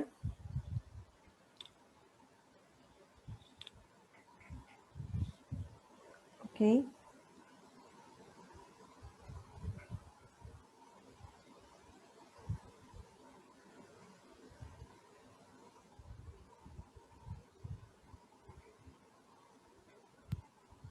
मे बी तुम्ही असं करू शकता. आम्ही जस्ट अनम्यूट करून करू. जस्ट गो थ्रू करू सगळ्या क्वेश्चन्स. तुम्हाला यातल्या ज्या प्रश्नाची उत्तरं येत आहेत ती तुम्ही जरी चॅट बॉक्स मध्ये टाकली किंवा अगदी अनम्यूट अगदी सांगितलं तरी चालेल. अनम्यूट करून सांगितलं तरी सुद्धा चालेल. Okay, yes. किंवा रेज हँड केलात तरी सुद्धा चालेल. येस. आपण हे जस्ट का घेतोय तर आपल्याला एक अंदाज यावा की आपल्याला प्रॅक्टिकल ओरिएंटेशन कितपत आहे किंवा आपल्याला कॉन्सेप्च्युअल क्लॅरिटी कितपत आहे. कारण या पद्धतीचेच क्वेश्चन्स हे नेहमी तुम्ही अकाउंटंट म्हणून जॉबसाठी जेव्हा जाता तेव्हा विचारले जातात. कारण हा सगळा आपल्या रुटीन कामाचा भाग असतो. तर त्याच्यामुळे आपल्याला यातल्या काय आणि काय गोष्टी येतात हे ऍक्च्युली ह्यातल्या ऑलमोस्ट प्रत्येक गोष्टी बरोबर अकाउंटंटला रेग्युलर बेसिसवरती, म्हणजे अगदी दररोज म्हटलं तरी सुद्धा चालेल, डील करावं लागतं. तर तुम्ही कसंही करा, म्हणजे चॅट बॉक्समध्ये उत्तर टाका किंवा तुम्ही अनम्यूट करून सुद्धा तुम्ही उत्तर देऊ शकता. त्यानंतर पुढचा प्रश्न आहे तो explain the concept of prepaid आणि अँड ॲक्र्युअल आणि प्रीपेड मधलं डिफरन्स काय आहे ते दाखवायचंय, डिफरन्स काय आहे ते सांगायचंय, किंवा त्या कन्सेप्ट काय आहेत त्या एक्सप्लेन करायच्या आहेत, म्हणजे तो डिफरन्स जो काय तो ऑटोमॅटिकली लक्षात येईल. पुढचा प्रश्न आहे की what is trial balance and how it is prepared. आता व्हॉट इज ट्रायल बॅलन्स हे सगळ्यांना माहिती आहे, कारण आपण परीक्षा दिलेल्या आहेत 11वी-12वीच्या. त्यामुळं 11वी-12वी इव्हन ग्रॅज्युएशनच्या, त्यामुळे एक्झाममध्ये आपल्याला ट्रायल बॅलन्स दिला जातो आणि त्याच्यावरून आपल्याला बॅलन्स शीट आणि प्रॉफिट अँड लॉस अकाउंट बनवायला सांगितलं जातं. पण हा ट्रायल बॅलन्स म्हणजे नक्की काय असतं, तो कसा बनवला जातो, किंवा हे उत्तर पाहिजे मला की ट्रायल बॅलन्स कशा पद्धतीने बनवला जातो. त्यानंतर how to identify whether an expense is capital or revenue. Capital expenses आणखीन रेव्हेन्यू एक्सपेन्सेस हे आपण बघितलेलं असतं की कॅपिटल एक्सपेंडिचर म्हणजे काय आणि रेव्हेन्यू एक्सपेंडिचर म्हणजे काय. युजली आपल्याला जेव्हा परीक्षा होते तेव्हा परीक्षेत आपल्याला दिलेलं असतं की हे कॅपिटल आहे आणि हे रेव्हेन्यू आहे, पण प्रॅक्टिसमध्ये कधीही अशा पद्धतीनं होत नाही. कॅपिटल एक्सपेंडिचर काय आहे आणखीन रेव्हेन्यू एक्सपेंडिचर काय आहे हे तुम्हाला ती ट्रान्झॅक्शन बघून, त्या ट्रान्झॅक्शनची बॅकग्राऊंड बघून तुम्हाला ओळखायचं असतं आणि त्याप्रमाणे आयडेंटिफाय करायचं असतं. पुढचा प्रश्न आहे तो म्हणजे what is capital WIP. Capital work in progress म्हणजे काय, आणि ते कॅपिटल एक्सपेंडिचरपेक्षा किंवा कॅपिटल असेटपेक्षा कशा पद्धतीनं वेगळं आहे, त्याचे अकाउंटिंग ट्रीटमेंट कशा पद्धतीनं वेगळ्या होतात. ह्या बेसिकली गोष्टी असतात, ह्या आपल्या डिस्कस केल्या जात नाहीत अकॅडमिक्समध्ये. पण ह्या सगळ्याचा अकाउंटंट म्हणून तुम्ही जेव्हा जॉब सुरू करता तेव्हा अगदी रोजच्या रोज ह्या गोष्टींची संबंध येत असतो. त्यानंतर अकाउंटिंग पिरियड एंड क्लोजिंग म्हणजे काय, आणखीन त्याचा इम्पॉर्टन्स काय आहे. पिरियड एंड क्लोजिंग म्हणजे एक अकाउंटिंग पिरियड संपल्यानंतर काही एक प्रोसेसेस फॉलो करायच्या असतात, तर त्या प्रोसेसेस कुठल्या असतात आणि त्या का महत्वाच्या असतात. आणि सगळ्यात शेवटचा प्रश्न आहे की 2 ट्रान्झॅक्शन दिलेले आहेत, आणखीन त्याच्या जर्नल एंट्रीज मला सांगायच्या आहेत. पहिली ट्रान्झॅक्शन आहे की cupboard purchased at office amounting to ₹33,000 from BEF and company, आणि त्याच्यावरचा GST रेट आहे तो 18% आहे. आता वरती आपण जे क्वेश्चन्स बघितले त्या सगळ्या क्वेश्चन्सचा रेफरन्स घेऊन याची जर्नल एंट्री पास करायची आहे. आणि पुढचा क्वेश्चन आहे तो interest credited in savings bank account on bank FD ₹15,000 which is a gross amount. 15,000 he gross amount आहे. तर ह्याच्यावरच्या एंट्रीज तुम्ही कशा पद्धतीनं पास करणार. राईट. इथे 1-2-3 रिस्पॉन्सेस आलेले आहेत. Trial balance is for financial Financial statements, statement. So actually ledger trial account. balance is a list of ledger account. Okay, trial balance is a list of ledger account. Okay, cupboard account to debit to एक entry पण आलेली आहे. Okay. Right. Trial balance हा financial statements बनवण्यासाठी केला जातो हे जरी खरं असलं, किंवा trial balance list of all ledger account असं इथे जरी म्हणलं असलं, तरी it is not just a list of of all ledger ledger accounts, accounts. It is it is the list of ledger account balances. Balances. Exactly. Right. तर हा फरक आपल्याला लक्षात येणं आवश्यक असतं. आणि आणि त्या बेसिकली बॅलन्सेस वरून आपण ते फायनान्शियल स्टेटमेंट्स बनवतो. आणि दुसरा जो इथे एंट्री आलेली आहे, तर ती cupboard technically account debit. Correct आहे. पण जनरली आपण बिझनेसमध्ये परचेसेस हे जे असतात, हे आपले जनरली क्रेडिट वरती असतात. इतके मोठे अमाउंट आपण कॅशमध्ये करत नाही परचेसेस. तर त्यामुळे जनरली इथे एंट्री येणार आहे कबर्ड अकाउंट डेबिट किंवा कबर्ड अकाउंट असं जनरली नसतं. Furniture account debit to DEF and company account, आणि तिथे जीएसटीचे पण इम्पॅक्ट जीएसटीचा आपल्याला इम्पॅक्ट लक्षात देणं गरजेचं आहे. तिथं आवश्यक स्पेसिफिकली आहे. ब्रॅकेटमध्ये मेन्शन केलेलं आहे की GST@18%. आणि आपण प्रॅक्टिकल ओरिएंटेशनच्या दृष्टिकोनातून हे आपण जीएसटी आणखी ह्या सगळ्या अकाउंटिंग बघतोय. तर जीएसटी हा तुम्हाला रोजच्या रोज, अगदी रोजच्या रोज एंट्रीजमध्ये येणारा एक पोर्शन आहे की ज्याच्याशिवाय तुमचं अकाउंटिंग पूर्णच होऊ शकत नाही. प्रत्येक एंट्रीमध्ये तुम्हाला जीएसटी हिट होत असतं. सो ही एंट्री ऍक्च्युअली जीएसटीचा इफेक्ट घेऊन, म्हणजे 33,000ला 18% जीएसटी असेल तर तो किती असेल, आणखीन मग फायनल अमाऊंट किती अशा पद्धतीनं ते देणं गरजेचं आहे एंट्री. त्यानंतर पुढचं आहे ते purchases account debit to DF account. Actually okay, bank account debit to interest account. Okay. शेवटची एंट्री पण टेक्निकली अकॅडमिकली बरोबर आहे, bank account debit to interest account. पण आता पण इथं जसं मी म्हटलं की इंटरेस्ट अमाऊंट जी जमा झालेली आहे ती ग्रॉस आहे. ग्रॉस ह्याचा अर्थ इन्क्लुडिंग टीडीएस. इन्क्लुडिंग टीडीएस माझी इंटरेस्ट अमाऊंट आहे ती 15,000 आहे. आणि त्याच्यामध्ये मला टीडीएस बँक जो असेल ती माझ्या बँक अकाउंटला जमा करणार आहे, त्यातला टीडीएसचा पोर्शन कट करून जमा करणार आहे. आणि उरलेलं मला टीडीएसचं क्रेडिट ती जेव्हा बँक रिटर्न भरेल टीडीएसचा तेव्हा मिळणार आहे. So interest bank account debit TDS receivable account debit to interest account अशी ती एंट्री व्हायला पाहिजे. ओके. आणखीनही आलेलं आहे purchase account debit to DF account. Okay. Cupboard is not a purchase, that's a fix asset. Again that depends upon the nature of business. Business तुमचा कशा पद्धतीचा आहे, जर का तुम्ही ट्रेडिंग करत असाल बिझनेस आणखीन ह्याच्यासाठी, पण इथं स्पेसिफिकली म्हटलेलं आहे की it is used for office purposes. So it is going to be the asset. ही आपल्या बिझनेसची असेट होणार आहे, म्हणून ते परचेस अकाउंट नाही येणार आहे, ते फर्निचर अकाउंट येणार आहे. Capital WIP is a cost incurred on fixed asset which is still in process. Exactly बरोबर आहे हे. पण ते कशा पद्धतीनं होतं, ते कॅपिटल एक्सपेंडिचर पेक्षा कसं डिफरंट असतं, म्हणजे कॅपिटल असेट पेक्षा कॅपिटल WIP हे कशा पद्धतीनं वेगळं असतं, त्याचं अकाउंटिंग कसं वेगळं असतं हे लक्षात घेणं गरजेचं आहे. आणि हे अशा पद्धतीचे इंटरव्ह्यूमध्ये क्वेश्चन्स असतात किंवा ह्या सगळ्या गोष्टी असतात ज्याचा आपल्याला आपल्या रोजच्या आयुष्याचा एक भाग असतो ह्या सगळ्या गोष्टी. तर आता हे सगळं साध्य कसं करायचं, तर ह्याच्यासाठी नेक्स्ट स्लाइडला जाऊयात. ओके. तर आता तुम्हाला जाणवलं असेल की तुम्ही सांगितलेल्या एंट्रीज आणखीन ज्या अपेक्षा आहे, जे ऍक्च्युअली प्रॅक्टिकल ट्रेनिंग जे ऍक्च्युअली जॉबमध्ये ज्या पद्धतीच्या एंट्रीज पास केल्या जातात त्याच्यामध्ये कुठेतरी गॅप आहे. तर मग आता ही गॅप ब्रीच कशी करायची, तर त्याच्यासाठी काही स्टेप्स असतात. त्यातली पहिली म्हणजे स्वतःचे विकनेसेस फाइंड आउट करायचे. विकनेस एरियाज कुठले आहेत किंवा स्ट्रेंथ कुठली आहे, नंबर्सची आपली मैत्री आहे का, या सगळ्या गोष्टी फाइंड आउट करायच्या आणि त्या पद्धतीनं त्याच्यावरती काम करायचं. त्यातली सगळ्यात पहिली गोष्ट म्हणजे माझे अकाउंटिंग फंडामेंटल्स, अकाउंटिंग कन्सेप्ट हे खूप स्ट्रॉंग असणं गरजेचं आहे. दुसरं आहे ते म्हणजे सतत स्वतःला अपडेट करत राहायचं. बिझनेस किंवा अकाउंटिंग हे एक असं क्षेत्र आहे की जिथं रोजच्या रोज काही ना काही नवीन घडत असतं. इन्कम टॅक्सच्या रेट्समध्ये चेंज होत असतात, टीडीएसचे रेट्स चेंज होत असतात, जीएसटीचे रेट्स चेंज होत असतात, जीएसटीच्या प्रोसिजर्समध्ये चेंज होत असतात. तर जेव्हा तुम्ही एकदा एखाद्या कंपनीमध्ये किंवा एखाद्या ऑर्गनायझेशनमध्ये अकाउंटंट म्हणून जॉबला सुरुवात करता, तर तेव्हा GST, TDS, commercial laws, income tax किंवा तुमचे जे स्पेसिफिकली कंपनी स्पेसिफिक जे लॉज असतात, जर का तुमचं इम्पोर्ट एक्सपोर्ट असेल तर RBIचे लॉज असतात, RBIचे रूल्स असतात. तर ह्याच्याशी तुमची कंटिन्युअस इंटरॅक्शन होत असते. तर या गोष्टी तुम्ही टाळू नाही शकत. तर सतत त्या बदलत जाणारे चेंजेस, त्याच्यामध्ये होत जाणारे चेंजेस, त्याच्यामध्ये त्याच्यामध्ये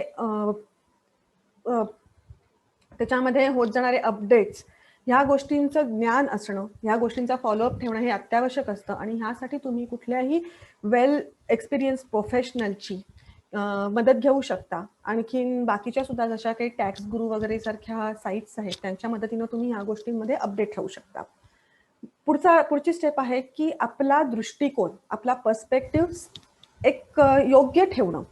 प्रत्येक रोलचा एक दृष्टिकोन असतो. म्हणजे आता मी जरी चार्टर्ड अकाउंटंट असेल तरी मी एखाद्या कंपनीच्या अकाउंट्स डिपार्टमेंटमध्ये काम करत असेल तर माझा दृष्टिकोन वेगळा असतो. त्याच ट्रान्झॅक्शनकडे बघण्याचा माझा दृष्टिकोन वेगळा असतो.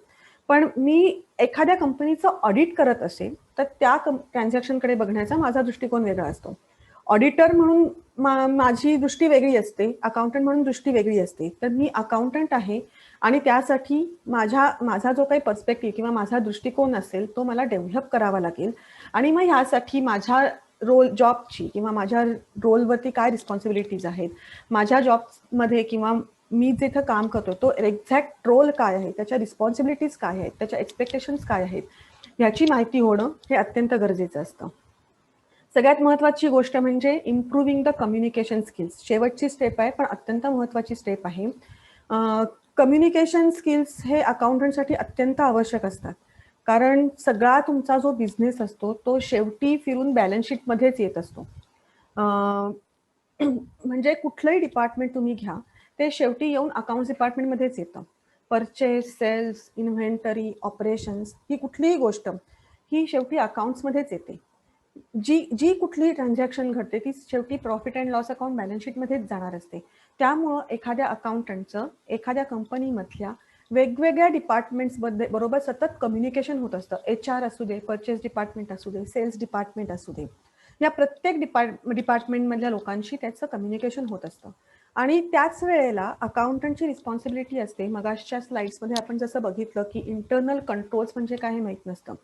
तर ती इंटरनल कंट्रोल्स हे स्ट्रेंथन करणं किंवा त्यांचं इम्प्लिमेंटेशन योग्य पद्धतीनं होतंय किंवा नाही ह्याच्यावरती लक्ष ठेवणं ही एक थोडीशी अकाउंटंटवर ॲडिशनल रिस्पॉन्सिबिलिटी असते. त्यामुळं बाकीच्या डिपार्टमेंटमधल्या लोकांना तसं अकाउंट्स डिपार्टमेंटमधल्या लोकांबद्दल फार जिव्हाळा किंवा प्रेम वाटत नाही. कारण प्रत्येक ठिकाणी ते क्वेश्चन करतात, प्रत्येक ठिकाणी ते का विचारतात, प्रत्येक ठिकाणी डॉक्युमेंट द्या म्हणतात. तर अशा परिस्थितीत आपल्याला आपलं काम नीट करायचंय आणि आपल्याला त्यांच्याकडनं काम करून घ्यायचंय. तर त्यावेळेला माझं बाकीच्या डिपार्टमेंट्स बरोबर एक रिलेशन हेल्दी असणं गरजेचं आहे. तर त्या दृष्टीनं प्रॉपर जी काय असतात कम्युनिकेशन स्किल्स ती डेव्हलप करणं गरजेचं आहे. ह्याच्यात सगळ्यात महत्त्वाचा मुद्दा असतो तो रिॲक्शन आणि रिस्पॉन्सेस, म्हणजे उत्तर आणि प्रतिक्रिया ह्याच्यामधला डिफरन्स समजून घेणं हे अत्यंत गरजेचं आहे. आणि ह्या दोन्हीमध्ये जी एक लाईन आहे ती अत्यंत बारीक लाईन आहे की रिस्पॉन्स कशाला म्हणायचं आणि रिॲक्शन कशाला म्हणायचं किंवा उत्तर कशाला म्हणायचं आणि प्रतिक्रिया कशाला म्हणायची. तर ती योग्य पद्धतीनं समजून घेऊन पुढे जाणं हे अकाउंटंटसाठी अत्यंत गरजेचं आहे. प्रिया प्लीज पुढे ॲडव्हान्स करते स्लाइड. प्रिया मॅम. ओके. तर आता हे कसं करायचं तर त्याच्यासाठी मगाशी म्हटलं तसं प्रॅक्टिकल ट्रेनिंग देणाऱ्या बऱ्याच इन्स्टिट्यूट्स असतात. तशा पद्धतीचे आम्ही काही कोर्सेस घेतो. आमच्या बॅचेस झालेल्या आहेत. तर त्या बॅचेसमधलं ट्रेनिंग घेऊन तुम्ही पुढे जाऊ शकता. मॉक इंटरव्ह्यूज असतात त्याच्यामध्ये तुम्ही पार्टिसिपेट करू शकता. तुम्ही मगाशी प्रिया मॅमनी जसं एक्सप्लेन केलं की तुम्ही कुठल्या छोट्या छोट्या ऑफिसेसमध्ये काम करून तुम्ही ते सगळ्या गोष्टी डेव्हलप करू शकता. आणि ह्यातला सगळ्यात इझिएस्ट आणि सगळ्यात पटकन होणारा वे म्हणजे जे प्रॉपर गायडन्स खाली प्रॅक्टिकल ट्रेनिंग घेणं. तर ह्या प्रॅक्टिकल ट्रेनिंगचा हायलाईट कशावरती असतो. प्रिया मॅम प्लीज ॲडव्हान्स करता स्लाईड. तर बेसिकली ह्याच्यामध्ये काय असतं प्रॅक्टिकल ट्रेनिंगमध्ये तर जे कोणी पार्टिसिपंट्स असतात त्यांनी ज्या अकॅडमिक्समध्ये त्यांच्या ग्रॅज्युएशनच्या दरम्यान ज्या काही अकाउंटिंग कन्सेप्ट्स किंवा अकाउंटिंग थेअरी शिकलेली आहे त्याच्यामध्ये त्याच्या बद्दल प्रॅक्टिकल ओरिएंटेशन डेव्हलप करणं. तीच कन्सेप्ट असते जशी आपण आता इथं उत्तरं बघितली की कॅपिटल WIP आणखीन फिक्स असेट, ह्याच्यामध्ये capital WIP he cost incurred on fix asset which is steel in process. पण ते आयडेंटिफाय कसं करायचं, प्रत्येक वेळेला कॅपिटल WIP पिक्चरमध्ये आणण्याची गरज आहे का किंवा नाही. किंवा आता आपण असं जसं बघितलं की cupboard account debit to cash account किंवा purchases account debit to DEF and company account. So ह्याच्यामध्ये कबर्ड एक्झॅक्टली काय आहे, ही माझी असेट आहे की हे माझं मटेरियल आहे which is to be put for sale, म्हणजे जो माझा बिझनेस आहे. तर ह्या सगळ्या दृष्टीनं हे प्रॅक्टिकल ओरिएंटेशन जे डेव्हलप करणं असतं की एक वस्तुस्थिती काय असते, प्रत्यक्षात काय घडतं, हा एक दृष्टिकोन डेव्हलप करणं, हा हायलाईट आहे आमच्या प्रॅक्टिकल ट्रेनिंगचा. पुढचा आहे ते insight on effective use of internal controls.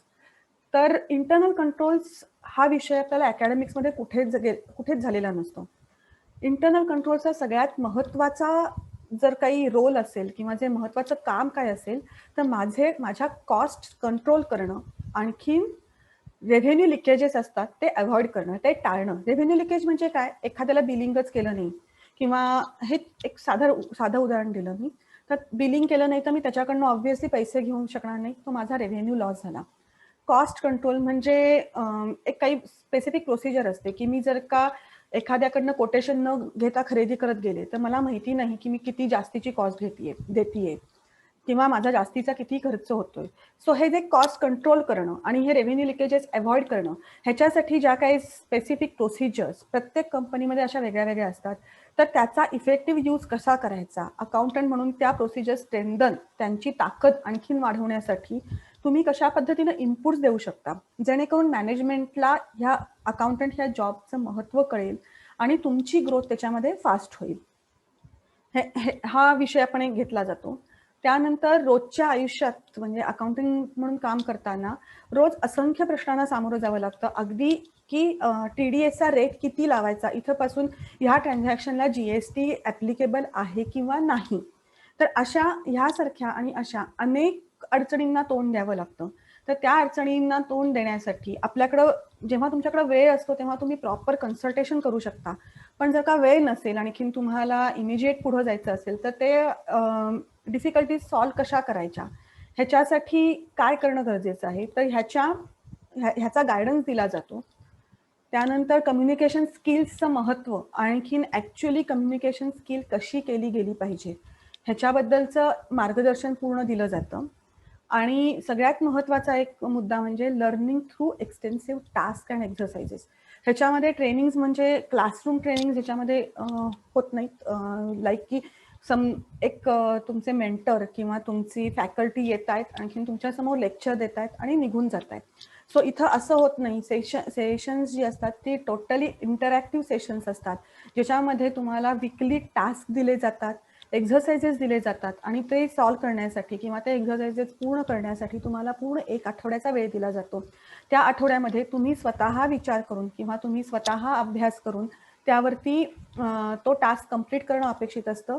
आणि हे जेव्हा तुम्ही करता तेव्हा तुम्हाला लक्षात येतं की आपल्याला आणखीन किती खोलात शिरणं गरजेचं आहे आणि तुमच्यात होत जाणारा बदल किंवा तुम्हाला मिळत जाणारं ज्ञान जे असतं, ज्ञान म्हणण्यापेक्षा अनुभव, हा तुम्हाला नक्कीच हेल्पफुल ठरतो. Okay, next slide please.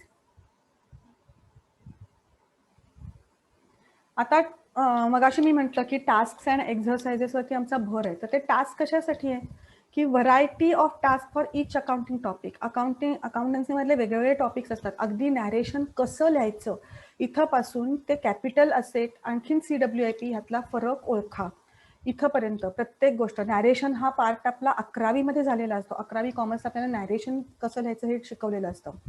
पण प्रॅक्टिसमध्ये नॅरेशनचा खरंच काय उपयोग असतो, ते किती महत्त्वाचं असतं आणि त्याच्यावरती पुढच्या किती गोष्टी अवलंबून असतात ह्याच्याबद्दल आपल्याला काही कल्पना नसते. पण ॲक्च्युली जर एखाद्या ट्रान्झॅक्शनला नॅरेशन नीट लिहिलं गेलं नसेल तर असंख्य प्रश्न निर्माण होऊ शकतात. ऑडिटपासनं ते तुम्हाला बाकीच्या ज्या काही रिपोर्ट्स जनरेट करावे लागतात, त्या रिपोर्ट जनरेट करताना येणाऱ्या गोष्टींमध्ये प्रश्न निर्माण होऊ शकतात. सो नॅरेशन कसं लिहायचं इथंपासून ते अगदी फिक्स असेट रजिस्टर बनवा इथपर्यंत वेगळ्या वेगळ्या प्रकारचे टास्क असतात. ह्याच्यामधनं सगळ्यात महत्त्वाची गोष्ट कुठली होते, तर तुमच्या ज्या बिझनेस प्रोसेसेस असतात, तुम्हाला बिझनेस प्रोसेसेसचं ज्ञान येतं. बिझनेस प्रोसेस म्हणजे काय थोडक्यात? तर एखादी ठराविक ट्रान्झॅक्शन ऑर्गनायझेशनमध्ये कशा पद्धतीनं फ्लो होणं अपेक्षित आहे. That is business process. तर त्या business processes company to company, organisation to organisation वेगळ्या असू शकतात.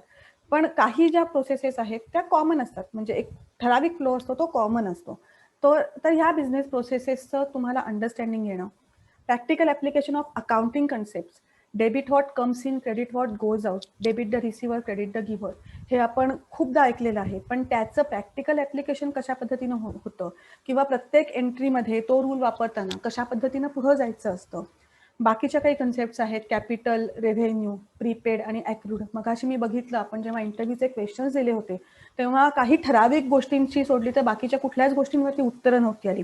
जसं की concept of prepaid and revenue, ह्याच्या प्रीपेड अँड ॲक्रुअल ह्याच्यावरती उत्तर नाही आलं, किंवा मंथ एंड क्लोजिंग ह्याच्यावरती उत्तर नाही आलं.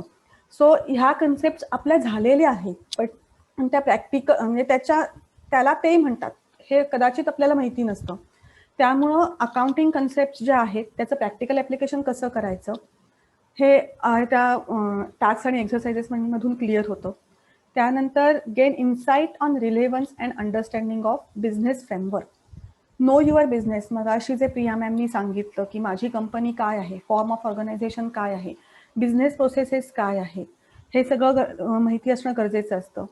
तर नो युअर बिझनेस नावाचा एक टॉपिक असतो की ज्याच्यामध्ये तुम्हाला बिझनेस समजून घेणं म्हणजे काय, नक्की काय अपेक्षित आहे त्याच्यामध्ये, आणि त्याचा एखाद्या अकाउंटंटला काय फरक पडतो. सॉरी, कोणीतरी इथं स्क्रीनवरती स्क्रिबलिंग करतंय. So may I ask you to stop. Zoom user कोण आहे? तुम्ही स्क्रीनवरती स्क्रिबलिंग करताय, प्लीज. सगळ्यांना डिस्टर्ब होते त्याच्यामुळं. प्लीज ते थांबवा. ओके. सो ह्या सगळ्या गोष्टींचा एखाद्या अकाउंटंटच्या दृष्टीनं काय महत्त्व असतं, आणखीन ते केल्यामुळं त्याच्या दृष्टिकोनात कसा बदल होतो, आणखीन मग त्या दृष्टिकोनात बदल झाल्यामुळे त्याच्या कामावरती पॉझिटिव्ह परिणाम कसा होतो, हे सगळं आपल्या लक्षात होईल ह्याच्यामधून की अकाउंटिंग पॉलिसीज असतात किंवा इंटरनल कंट्रोल्स असतात ते कसे असतात, कशा स्वरूपाचे असतात. ओके. एक्सटेन्सिव्ह कम्युनिकेशन स्किल्स, ह्याच्यावरती ॲक्च्युली तुम्हाला एक्सरसाइजेस दिले जातात. आणखीन कम्युनिकेशन स्किल्स कशी डेव्हलप केली पाहिजेत ह्याच्यावरती 1 to 1 बेसिसवरती ॲनालाइज करून तुम्हाला फीडबॅक दिला जातो. आणखीन वेगवेगळ्या पद्धतीचे असतात. म्हणजे इंटरनल कम्युनिकेशन असतं, विदिन द ऑर्गनायझेशन कम्युनिकेशन असतं. एक्सटर्नल कम्युनिकेशन म्हणजे बिझनेसेसचे जे स्टेक होल्डर्स आहेत त्यांच्याबरोबर असणारं कम्युनिकेशन असतं. सो हे 2 प्रकारचे कम्युनिकेशन कसे वेगळ्या प्रकारचे असतात, आणखीन ते कशा पद्धतीनं हँडल केले गेले पाहिजे. सो ह्याच्याबद्दल तुम्हाला एक इन्साइट येते किंवा ह्याच्याबद्दल तुम्हाला मार्गदर्शन मिळतं. ओके. Next slide please.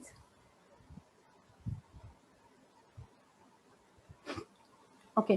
तर आता ह्याच्यासाठी पुढे जाण्यामध्ये वेगळे कोर्सेस आहेत. तर ते कोर्सेस कुठले आहेत? आमच्याकडे 5-6 कोर्सेस आहेत जे अकाउंटिंग म्हणजे जे फ्रेश ग्रॅज्युएट्स आहेत त्यांच्यासाठी उपयोगी आहेत, किंवा तुम्ही आता अकाउंटंट म्हणून कुठेही काम करत असलात तरी सुद्धा ते उपयोगी आहेत. आम्ही आता काही बॅचेस कंडक्ट केल्या ज्याच्यामध्ये एक पूर्ण बॅच होती की जे आता करंटली अकाउंटंट म्हणून काम करतायत त्यांच्यासाठी होती. सो त्यांना पण आम्ही त्यांच्याकडनं हे सगळे एक्सरसाइजेस करून घेतले. त्यांच्या कामातल्या गॅप्स कुठे आहेत त्या सांगितल्या. तुम्ही फ्रेशर असाल तरी सुद्धा तुम्ही हे सगळे करू शकता. तुम्हाला पहिला जॉब सुरू व्हायच्या आधी तुम्हाला ह्या सगळ्या गोष्टींचं ज्ञान मिळेल. आणखीन पुढचं जे स्टेप असते म्हणजे तुमची जी स्टार्ट सॅलरी असते ती तुम्ही चांगल्या पद्धतीनं गेन घेऊ शकता. तो पहिला कोर्स आहे बेसिक. बेसिकमध्ये क्रॅश कोर्स स्वरूपाचा आहे जो ज्याचं ड्युरेशन शॉर्ट 1 ते 1.5 महिन्याचं असतं. पुढचा आहे तो ॲडव्हान्स्ड आहे. त्यानंतर आहे जो स्पेसिफिक आहे की मंथ एंड क्लोज आणि MIS रिपोर्ट्स. ह्याच्याबद्दल हा प्रश्न मगाशी विचारला होता की मंथ एंड क्लोजिंग म्हणजे काय, जे आपण करत असतो पण आपल्याला माहित नसतं की ह्यालाच मंथ एंड क्लोजिंग म्हणतात किंवा पिरियड एंड क्लोजिंग म्हणतात, आणि त्याच्यावरनं MISचा रिपोर्ट बनवला जातो. सो त्याच्याबद्दलचा कोर्स आहे. Then financial statement preparation and interpretation. दिलेल्या ट्रायल बॅलन्सवरनं balance sheet, profit and loss account आपण सगळ्यांनी बनवलेली आहेत ग्रॅज्युएशनपर्यंत. पण तुम्ही आजूबाजूला चौकशी करा, तुमचे जे फ्रेंड्स आहेत जे अकाउंट्समध्ये काम करत आहेत त्यांच्यापैकी किती लोक प्रॅक्टिसमध्ये कॉन्फिडेंटली फायनान्शियल स्टेटमेंट्स बनवू शकतात. सो त्याच्यावरून तुम्हाला अंदाज येईल की financial statement preparation is all together a differently skilled task. ह्याच्यासाठी खूप वेगळी स्किल्स लागतात. आता तुम्हाला ट्रायल बॅलन्स कोणी रेडीमेड दिलेला नाही, तुम्हाला तो एक्स्ट्रॅक्ट करायचा आहे, जी अकाउंटिंग सिस्टीम असेल त्यातून, आणि त्याच्यावरून तुम्हाला फायनान्शियल स्टेटमेंट्स बनवायचे. नुसतेच बनवायचे नाहीयेत, तर ते ॲप्लिकेबल लॉज आणखीन रेग्युलेशन्स, तुमचा फॉर्म ऑफ ऑर्गनायझेशन काय आहे त्यानुसार जो ॲप्लिकेबल लॉ असेल, जे काही रेग्युलेशन असेल त्याप्रमाणे तुम्हाला ते प्रेझेंट पण करायचे. So preparation of financial statements, आणखीन त्याचं इंटरप्रिटेशन. अर्थ काय आहे, मी बनवलेल्या फायनान्शियल स्टेटमेंटचा अर्थ काय आहे, ते उगाचच बनवलेत का, फक्त डेबिट क्रेडिट करत गेलोय का, फक्त असेट लायबिलिटीज मी ठेवत गेली का, फक्त प्रॉफिट किंवा लॉस कॅल्क्युलेट केलाय का, तर असं नसतं. आपण फायनान्शियल स्टेटमेंट जे बनवतो त्याच्या प्रत्येक स्टेपमध्ये काही ना काहीतरी इंटरप्रिटेशन असतं. अगदी रिझर्व्ह अँड सरप्लस मध्ये असतं, करंट असेट्समध्ये असतं, करंट लायबिलिटीजमध्ये असतं, एम्प्लॉई कॉस्टमध्ये असतं. प्रत्येक इच अँड एव्हरी त्याच्यातली जे हेड असतं त्याच्यामध्ये काही ना काही इंटरप्रिटेशन असतं. तर ते कसं इंटरप्रिटेशन करायचं. ऑडिट प्रिपरेशन अँड सपोर्ट हा सगळ्यात महत्त्वाचा पार्ट आहे, ज्याच्यामध्ये ॲक्च्युली अकाउंटंटना ऑडिटर्सना खूप फ्रिक्वेंटली फेस करावं लागतं. वेगवेगळ्या प्रकारची ऑडिट्स असतात. एक टॅक्स ऑडिट असतं, GST ऑडिट असतं, त्यानंतर तुमचं स्टॅच्युटरी ऑडिट असतं. सो त्या ऑडिटसाठी प्रिपरेशन कशी करायची, असं व्हायला नको की ऑडिटर्स आले आहेत आणि मी आता एक एक एक एक एक एक डॉक्युमेंट त्यांना काढून देते. तर त्या दृष्टीनं माझी तयारी काय असणं गरजेचं आहे, किंवा ऑडिटर्सना सपोर्ट करणं हे अत्यावश्यक असतं. जर तुम्ही ऑडिटर्सना सपोर्ट नाही केला तर त्याचा ॲडव्हर्स इफेक्ट होऊ शकतो. मग ऑडिटर्स निगेटिव्ह रिमार्क देऊ शकतात किंवा मॅनेजमेंटकडे तुमची कंप्लेंट करू शकतात. आणखीन बऱ्याच गोष्टी त्यातून घडू शकतात. सो ऑडिटसाठी प्रिपरेशन काय करायची आणि ऑडिटर्सना कशा पद्धतीनं सपोर्ट करायचा ह्याच्याबद्दलचा एक कोर्स आहे. पुढचा जो कोर्स आहे तो GST आणखीन TDS फॉर बिझनेस अकाउंटंट्स. GSTची ॲप्लिकेबिलिटी आणखीन TDS आणखीन GST ह्या दोन गोष्टी. TDS हा इन्कम टॅक्सचा पार्ट आहे आणि ह्या ज्या दोन गोष्टी आहेत ह्या तुमच्या डे टू डे अकाउंटिंगमध्ये येणाऱ्या असतात. इन्कम टॅक्समधले जे बाकीचे गोष्टी आहेत की जसं की ॲडव्हान्स टॅक्स कॅल्क्युलेशन आहे किंवा इन्कम टॅक्स रिटर्न फायलिंग आहे, या तेवढ्या फ्रिक्वेंटली येत नाही. पण TDS कट करणं, समोरच्याला पेमेंट करताना त्यातून TDS कट करणं, प्रत्येक ट्रान्झॅक्शनवरती GST चार्ज करणं, ह्या दोन्ही गोष्टींची ॲप्लिकेबिलिटी करणं, आणखीन मग ते जे काही ऑपरेशन्स असतात ती स्मूथली रन करणं, ह्याच्याबद्दलचा एक कोर्स आहे. ह्याच्यामध्ये बेसिकली तुम्हाला बऱ्याच टिप्स किंवा ट्रिक्स दिल्या जातात जेणेकरून तुम्ही डिफॉल्टर म्हणून कॅटेगराईज होऊ नये. तर त्या दृष्टीने ह्याच्यामध्ये कोर्सचा कंटेंट आहे. आणखीन सगळ्यात महत्त्वाचं म्हणजे, नेक्स्ट स्लाइड प्लीज. ह्याच्यामध्ये ॲडॉन्स काय आहेत, तर जे बेसिक आणि ॲडव्हान्स कोर्स आहेत, GST आणखीन TDSचा एक सेपरेट कोर्स सोडला तर बाकीच्या कोर्सेसमध्ये ॲडॉन्स आहेत. ते म्हणजे GST आणखीन TDS बद्दल प्रॅक्टिकल नॉलेज, म्हणजे एक बेसिक नॉलेज त्याच्यामध्ये दिलं जातं. कम्युनिकेशन स्किल्स वरचे सेशन्स घेतली जातात. त्यानंतर effective use of MS office tools, अकाउंटंटच्या दृष्टीने अत्यंत महत्त्वाची असलेली MS ऑफिस टूल्स म्हणजे एक्सेल, वर्ड आणि मायक्रोसॉफ्ट आउटलुक. सो ह्या 3-4 जी मायक्रोसॉफ्ट ऑफिस टूल्स आहेत त्यांचा इफेक्टिव्ह वापर कसा करायचा. त्यानंतर सगळ्यात महत्त्वाचं म्हणजे जे फ्रेशर्स आहेत त्यांच्यासाठी इंटरव्ह्यूइंग स्किल्स, इंटरव्ह्यूला जाताना काय तयारी करून घ्यायची, काय स्किल्स डेव्हलप करायची, रेझ्यूम कसा लिहायचा, जेणेकरून तुमचा रिझ्यूम बघितल्यानंतर तो जो काही एम्प्लॉयर असेल त्यांना तो बाजूला ठेवता कामा नये. अशा पद्धतीचे ट्रेनिंग घेतली जातात, ह्याच्याबद्दलचं मार्गदर्शन केलं जातं. आणि सगळ्यात महत्त्वाचं म्हणजे आत्ता आपण जे मॉक इंटरव्ह्यूज घेतले ते ग्रुपमध्ये घेतले, सगळ्यांमध्ये एकत्र घेतले, आणखीन मग आपण त्याची कॉमनमध्ये उत्तरं बघितली. सो हे असं नाही आहे की ॲक्च्युअल इंटरव्ह्यू त्या ॲटमॉस्फिअरमध्ये 1-to-1 इंटरव्ह्यूज घेतले जातात. आणखीन जेणेकरून तुमची ॲक्च्युअल इंटरव्ह्यूला जायच्या आधी तुमची पूर्ण तयारी होते. सो हे काही ॲडॉन्स आहेत हे जे तुम्हाला प्रत्येक स्पेसिफिक कोर्सला काही वेगळ्या कोर्सना ॲप्लिकेबल आहेत. आता हे कोर्स कुणी करावेत, तर तुम्ही फ्रेश ग्रॅज्युएट्स असाल तुम्ही करू शकता, फ्रेश ग्रॅज्युएट्स करू शकता, किंवा ग्रॅज्युएशन तुमचं चालू आहे, BCom MCom चालू आहे त्याच्या बरोबरीनं तुम्ही हे कोर्सेस करू शकता. तुम्ही वर्किंग अकाउंटंट्स आहात त्या दृष्टीनं तुम्ही हे कोर्सेस करू शकता. तुमचा स्वतःचा छोटासा बिझनेस आहे, एंटरप्रेन्योर्ससाठी आमची आणखीन कोर्सेस आहेत पण ते वेगळे कोर्सेस आहेत. पण तरी सुद्धा तुम्ही ह्यातला बेसिक कोर्स किंवा GST कोर्स ह्यासारखे कोर्स तुम्ही करू शकता. आणि जर तुम्हाला असं जाणवत असेल की ओव्हर द पिरियड मी एकाच फील्डमध्ये अडकून पडलोय किंवा अकाउंट्स पेबलमध्येच मी अडकून पडलोय आणि आता त्याच्यामुळे माझी ग्रोथ कुठेतरी अफेक्ट होतीये, तर त्या केसमध्ये तुम्हाला जर का तुमचा प्रोफाईल स्विच करायचा असेल, जरी तुमचा 7, 8, 9 वर्षाचा अनुभव असेल आणि तुम्हाला प्रोफाईल स्विच करता येत नसेल कुठल्याही कारणानं, तरी सुद्धा तुम्ही ह्या पद्धतीचे कोर्स करू शकता, जेणेकरून तुम्हाला डिरेक्टली वेगळ्या फील्डमधलं नॉलेज मिळेल, आणखीन तुमचे इंटरव्ह्यू वेगळ्या फील्डमध्ये चांगले होतील. ओके, पुढची स्लाइड. तर तुम्ही सगळ्यांनी हे वर्कशॉप अटेंड केल्याबद्दल मी आणि प्रिया जोशी मॅम तुमचे सगळ्यांचे आभार मानतो. सगळ्यात महत्त्वाचं म्हणजे अजय मारणे सर, ज्यांनी हा वर्कशॉप ऑर्गनाईज करायला आम्हाला भरपूर मदत केली. अजय मारणे सरांचे पण अगदी मनःपूर्वक आभार.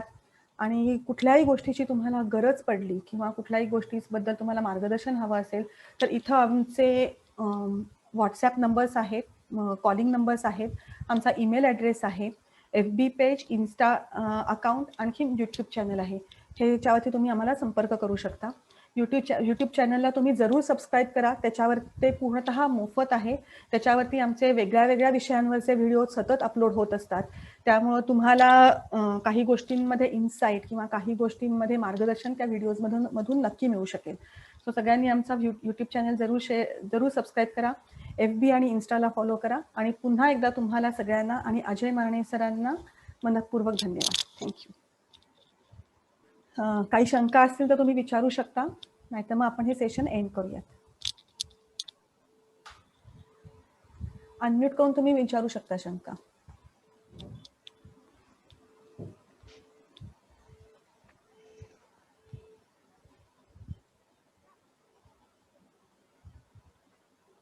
ओके,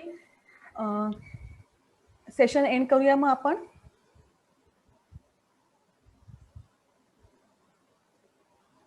ओके, चलो. Okay. Thank you everyone and goodbye.